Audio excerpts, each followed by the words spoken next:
আসসালামু আলাইকুম। Shilpi's cooking and blog থেকে সবাইকে স্বাগত জানাই। আমার আজকের রেসিপিতে রয়েছে মাত্র ২ টা ডিম দিয়ে দারুণ মজার লেমন স্পঞ্জ কেকের রেসিপি। সেই সাথে রয়েছে লেমন ফিলিং এর রেসিপি। তো চলুন প্রথমে আমরা কেকের শুকনো উপকরণগুলো রেডি করে নেই। এখানে প্রথম আমি নিচ্ছি 1/2 কাপ পরিমাণ ময়দা। আর এই ময়দাটা খুবই হালকা হাতে নিতে হবে। চেপে নেওয়া যাবে না। এরপর দিয়ে দিচ্ছি ১ টেবিল চামচ পরিমাণ কর্নফ্লাওয়ার। কর্নফ্লাওয়ারটা দেওয়ার চেষ্টা করবেন। এতে করে কেকটা আরো সফট হবে। আর এখন দিয়ে দিচ্ছি ১ টেবিল চামচ পরিমাণ গুঁড়ো দুধ, 1/2 চা চামচ পরিমাণ বেকিং পাউডার, 1/2 চা চামচের চেয়ে কিছুটা কম পরিমাণ বেকিং সোডা আর খুব সামান্য পরিমাণ লবণ, ১ চিমটি বলতে পারেন। এবারে শুকনো উপকরণগুলো খুব ভালোভাবে আমি একটা স্ট্রেনারে করে চেলে মিশিয়ে নেব। আর এই শুকনো উপকরণগুলো খুব ভালোভাবে মিশিয়ে নিতে হবে। এবং এই শুকনো উপকরণগুলো অবশ্যই ঢেকে রাখার চেষ্টা করবেন। আমি এই শুকনো উপকরণগুলো একপাশে ঢেকে রেখে দিয়েছি। এরপর নিয়ে নিলাম ২ টো ডিম। আর আমি ডিমের কুসুমগুলো আলাদা করে রেখেছি। ডিমের কুসুম আলাদা করে বিট করলে ডিমের ফোমটা খুব দ্রুত হয় এবং খুব ভালো হয়। আর ডিমের কুসুম সহ যদি বিট করা হয় তাহলে কিন্তু ডিমের ফোমটা ভালো হয় না, একটু পাতলা থেকে যায়। কিছুক্ষণ বিট করার পর ডিমের সাদা অংশের উপরে যখন কিছুটা ফেনার মতো হয়েছে, তখন দিয়ে দিয়েছি আমি 1/2 কাপ পরিমাণ চিনি এবং চিনিটা আমি একবারে দেইনি। আপনারা হয়তো দেখেছেন আমি ৩ বারে চিনিটা এড করেছি আর বিট করেছি। চিনিটা দিয়ে আবার ২ থেকে ৩ মিনিট বিট করার পরে আমার ডিমের ফোমটা এখন পুরোপুরি রেডি। এবার আমি কুসুমগুলো দিয়ে দিব। আর কুসুমগুলো দিয়ে এই পর্যায়ে খুব বেশি বিট করা যাবে না, তাহলে ফোমটা আবারও নষ্ট হয়ে যাবে। তো আমি ডিমের কুসুম দিয়ে একটু বিট করে জাস্ট মিশিয়ে নিয়েছি। আর এরপর দিয়ে দিলাম ১ চা চামচ লেমন ইমালশন আর ১ টেবিল চামচ সয়াবিন তেল দিয়ে আবারও একটু মিশিয়ে নিয়েছি। খুব বেশি বিট করা যাবে না কিন্তু এই পর্যায়ে, তাহলে ডিমের যে ফোমটা আমি রেডি করেছি ফোমটা নষ্ট হয়ে যাবে। এখন আমি দিয়ে দিচ্ছি লেমন জেস্ট।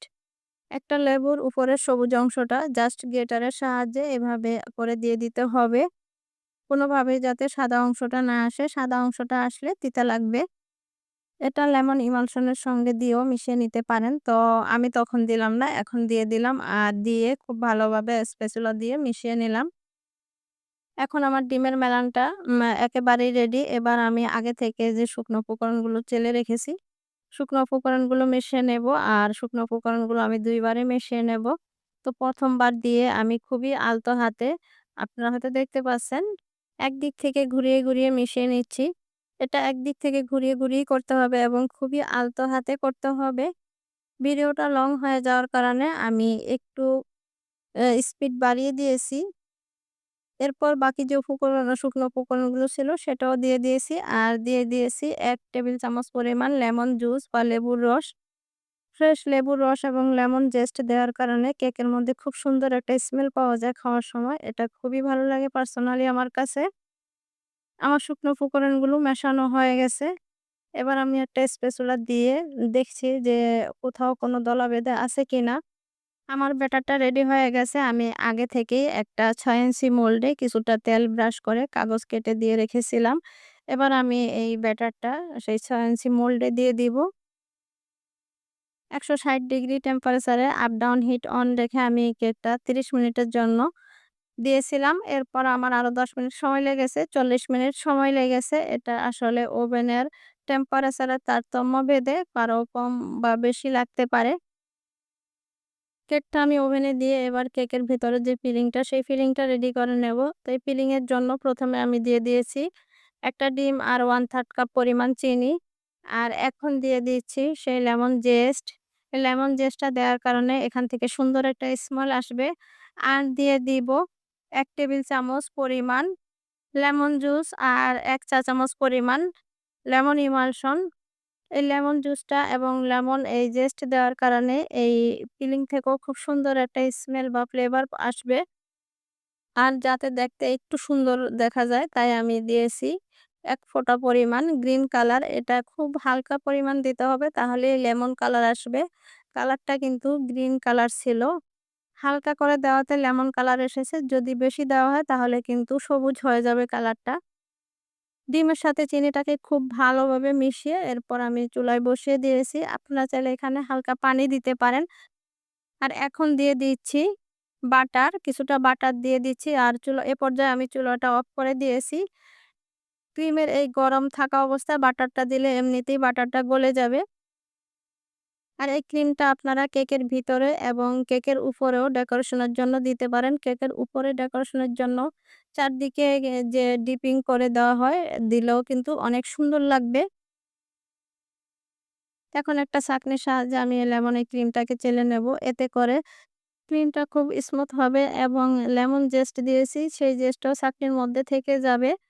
আর এতে করে কেকের উপরে আপনাদের এই লেমন ক্রিমটা দিয়ে ডিপিং করতে কিংবা উপরে দিতে খুব সুবিধা হবে, দেখতে সুন্দর লাগবে। আর এরই মধ্যে আমার কেকটাও হয়ে গেছে মাশাআল্লাহ। আপনারা হয়তো দেখেই বুঝতে পেরেছেন যে কেকটা কতটা পারফেক্ট হয়েছে। তো কেকটা হওয়ার পরে আমি এভাবেই গরম থাকা অবস্থায় উপর করে রেখেছিলাম। আপনারা কেক এভাবে উপর করে মানে ঢাকনা দিয়ে এভাবে রেখে দিলে কেকটা আর বসে যাবে না। অনেকেরই হচ্ছে কেক বেক করার পরে ওভেন থেকে বের করার পর আরকি কেকটা ঠান্ডা হওয়ার সাথে, সাথে চুপসে যায়। তো এভাবে করলে আপনার কেক আর চুপসে যাবে না। কেকটা ঠান্ডা হওয়ার পর আমি এই তো কেকটা মোল্ড থেকে বের করে নিলাম। আর দেখেন কেকটা কতটা সফট এবং কতটা স্পঞ্জি হয়েছে। কেকটা খেতে খুবই মজা হয়েছিল মাশাআল্লাহ। কেকটা ছিল আমার রোজান সাহেবের ৮ মাসের বার্থডে কেক। তো কেকটা খেয়ে সবাই খুব প্রশংসা করেছে। খুবই মজা হয়েছে।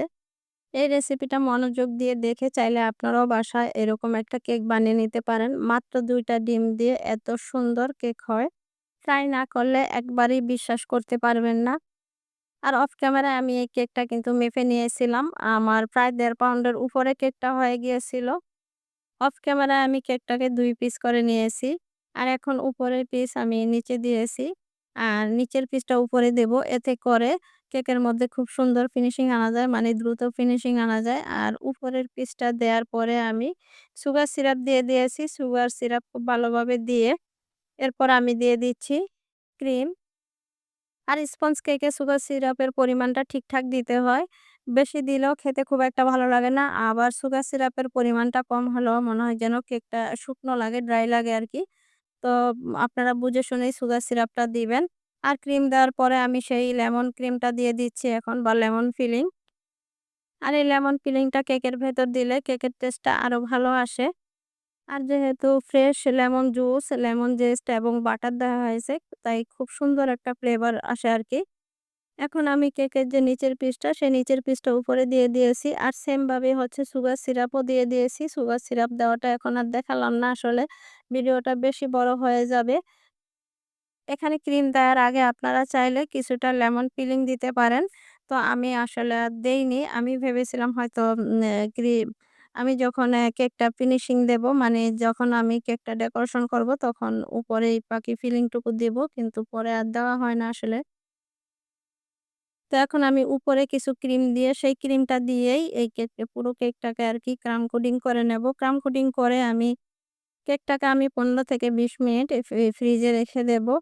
আর এই ক্রাম কোটিং করার কারণে কেকটা খুব সুন্দর ফিনিশিং আসবে। কেকের মধ্যে যে গুঁড়ি থাকে সেটা আর পরে ক্রিমের উপরে ভেসে আসবে না। এই তো ১৫ থেকে ২০ মিনিট পর কেকটাকে আমি আবারও ফিনিশিং দেওয়ার জন্য ফ্রিজ থেকে নিয়ে এসেছি। আর এই কেক ডেকোরেশনের জন্য যে ক্রিমটা ইউজ করব, আর ক্রিমের মধ্যে যে কালারগুলো আরকি মেশাবো, তো সে কালার মিশিয়ে আমি এই ক্রিমটাকে ফ্রিজের নরমালে রেখে দিয়েছি। কালার মেশানোর জন্য আমার ক্রিমটা যদি একটু নরম হয়ে গিয়েও থাকে, এতে করে আমার ক্রিমটা আবার স্টিফ হয়ে যাবে। আর এই সময়ের মধ্যে আমার কেকের ফিনিশিং দেওয়াও হয়ে যাবে। তো আপনারা হয়তো লক্ষ্য করছেন যে আমি ক্রিম দিয়ে অল্প, অল্প করে ফিনিশিং দেওয়ার চেষ্টা করছি। আসলে যেখানে মনে হচ্ছে যে ক্রিম লাগবে, তো সেখানেই দিয়ে তারপরে একটু প্যালেট নাইফের সাহায্যে টান দিয়ে আমি আরকি ক্রিমটা কেকের মধ্যে লাগিয়ে নিচ্ছি। আর এটা আসলে বলে বোঝানো যাবে না। এটা একটু মনোযোগ দিয়ে দেখে তারপরে বুঝে নিতে হবে। আর এটা যে যত বেশি প্র্যাকটিস করবে তার তত বেশি আয়ত্তে আসবে। যেকোনো কাজ যে যত বেশি করবে বা যে যত বেশি প্র্যাকটিস করবে সেই কাজটা তার তত বেশি আয়ত্তে চলে আসবে। তো এই তো আমার কেকটা প্রায় ফিনিশিং দেওয়া হয়ে গেছে।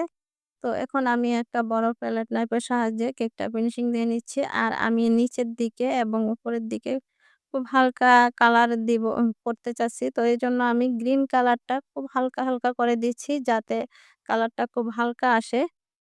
আমি কেকের একদম নিচের দিকে এবং উপরের দিকে খুব হালকা একটু লেমন কালার চাচ্ছি। তাই খুব হালকা করে গ্রিন কালারের ফোঁটা, ফোঁটা করে দিয়ে দিচ্ছি। আর এতে করে এই কালারটা হালকা লেমন কালার আসবে। যদি কালারটা বেশি হয়ে যায় তাহলে কিন্তু সবুজ হয়ে যাবে কালারটা। গ্রিন কালারটাই যদি খুব হালকা ২-১ ফোঁটা ইউজ করা হয় তাহলে কিন্তু ওটা লেমন কালার আসে। আপনারা হয়তো আমার লেমন ক্রিমের কালারটা দেখেই বুঝতে পেরেছেন। ওখানেও কিন্তু আমি গ্রিন কালারটা ইউজ করেছি। ১ ফোঁটা ইউজ করেছি তাই কালারটা এরকম হালকা এসেছে। যাই হোক আমার ভিডিওর এ পর্যায়ে যদি আপনাদের কোনো অংশ ভালো লেগে যায় তাহলে প্লিজ আমার ভিডিওটিতে একটি লাইক দিয়ে দিবেন। আর আমার চ্যানেলে যদি আজই নতুন হয়ে থাকেন তাহলে আমার চ্যানেলটি সাবস্ক্রাইব করে আমার পাশেই থেকে যেতে পারেন। আর এই ভিডিওটা যদি ফেসবুক থেকে দেখে থাকেন তাহলে পেজটি ফলো দিয়ে রাখতে পারেন। এই কাজটির কোনো একটিও যদি আপনি করে দিয়ে থাকেন তাহলে আপনাকে অসংখ্য ধন্যবাদ। তো আপনারা হয়তো লক্ষ্য করেছেন আমি প্যালেট নাইফের ঠিক মাথাটা দিয়ে খুব আলতো হাতে আরকি নিচে দিয়ে কালারটা লাগিয়ে নিয়েছি। যাতে উপরের ক্রিমে না লাগে সেভাবে আরকি কাজটা করেছি খুব সাবধানে। আর এখন উপরের অংশটাও করে নিচ্ছি। এ পর্যায়ে প্যালেট নাইফটাকে খুবই আলতো হাতে আরকি হালকা হাতে ধরতে হবে যাতে ক্রিমের ভিতরে চাপ না লাগে। তো এই তো আমি কেকের মধ্যে যেরকম কালারটা চেয়েছিলাম আনবো, তো সেই কালারটা পেয়ে গেছি। এখন আমি একটা 1M নজলের মাধ্যমে এই তো কেকের মধ্যে ডেকোরেশন করে নিচ্ছি। ছোট, ছোট করে ফুল করে নিচ্ছি। যেহেতু আমার কেকটা ছোট তাই আমি ফুলগুলো একটু ছোট করে নিচ্ছি। জাস্ট একবার করে ঘুরান দিয়ে আনছি। আর এই 1M নজেলটা দিয়েই আপনি যদি ডাবল করে হাতটাকে ঘুরান মানে ২ বার করে ঘুরান তাহলে খুব বড় একটা গোলাপ হবে। আর নিচের যে বর্ডারটা আমি দিচ্ছি সেটাও 1M নজেল দিয়ে দিচ্ছি। সেম নজেল দিয়েই দিচ্ছি। আর অফ ক্যামেরায় আমি পাতা দিয়ে নিলাম একটা ছোট লিপ নজেল দিয়ে। আর এই তো আমার কেক ডেকোরেশন হয়ে গেছে। আর দেখার সুন্দরের জন্য কিছু সুগার বল উপর থেকে দিয়ে দিয়েছি। আর এই তো সেই শুভক্ষণ আমার রোজাই সাহেব কেক কাটছে। আপনারা সবাই তার জন্য দোয়া করবেন। আল্লাহ হাফেজ। আসসালামু আলাইকুম।